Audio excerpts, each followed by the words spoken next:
Hi. If you are working in a district like mine, you just recently found out that you are closed for the year. And so in my district, that means that we have gone from kind of checking in and making sure the kids are all right to synchronous and asynchronous learning, which if you had asked me about 2 weeks ago, I would have said, I have no idea what that means.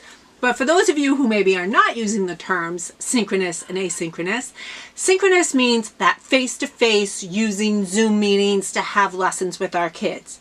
And if you have ever tried to have a Zoom meeting with 22 5-year-olds, you know this is hard. But anyways, the asynchronous learning is what we're going to talk about today. So my district is mandating so many hours of asynchronous learning, which really can be your boom cards and your Google Classroom lessons. So I'm feeling different levels of overwhelm every day as we continue through this. But one way I have found that helps is if you start to plan out that asynchronous, those Google Classroom, those boom lessons throughout the rest of the year.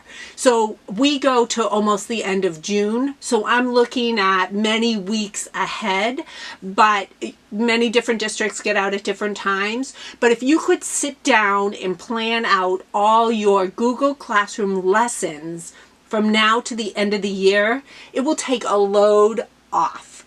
So I'm going to show you how you can start to input those Google Classroom lessons and schedule them so that they're going to come out from now until the end of the school year. And it's going to take you a little bit to put them all in, but ultimately it will be so much easier because then at least you have your asynchronous learning taken care of, and then you just focus on that synchronous face-to-face Zoom lessons.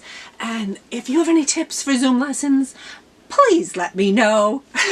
I feel like I have a headache after all those lessons. But anyways, let me share my screen with you and I'll show you how you can schedule Google Classroom for the rest of the year. What you have to do is go to your classroom. Once you're in your classroom, now this is my test classroom, you see I only have one child. We're going to go to my classroom and we're going to make some classwork. So I'm going to make an assignment for addition. I need my kids to work on fluency. So I'm going to add a addition problem. I'm going to make sure I say make a copy for each child, and then this is the part that's important. You're going to come up here and you're going to say schedule. So see what I did there? Click on this. Instead of clicking assign, go to the drop down and say schedule. So I've already scheduled my stuff for this week. So I want this to go out next Monday.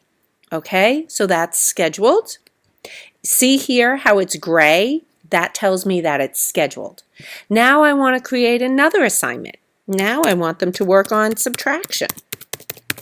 So I'm going to add to my drive. Let me see what I have in here. I think I'm going to do this one. And again, make a copy for each student. Go to the drop down, click schedule, and this time I'm going to schedule it out till May 18th. And I'm going to schedule. Done. Now you can continue to do that by creating assignments and going to your drive, looking for, let me look for CVC words. And yes, this is the one I want. So I'm going to add this, but I want each child needs a copy. I'm going to come up here and I'm going up. Remember, you have to give it a title or you can't do it. Come up here, I'm going to schedule this, and now they need their CVC words on next Wednesday. So that's scheduled. So when I go back, I can see that I'm scheduled. This way, you can schedule all your Google Classroom work for the rest of the school year. And if you make a mistake and you don't want that to go there, come to these 3 dots and just delete it. I hope that that's helpful. So it really will help, I think, keeping you organized if you sit down and you say, these are the topics I want my kids to be working on, and then you come up with those lessons to help get them where they want to go. So I have found that it's much easier to have, at least I know that's taken care of, and then I can focus on those Zoom classes, or if you're using Google Meets, chances are we're going to change tomorrow. We'll be doing Google Meet too, but for now my district is using Zoom. And one thing this has taught us is to be flexible, because if you don't like it, it changes tomorrow. So I hope that you're all managing well. I know that it's stressful, and never again in the history of the world will parents ask why teachers need to have summers off, because after all of this, they know. See you soon. Bye.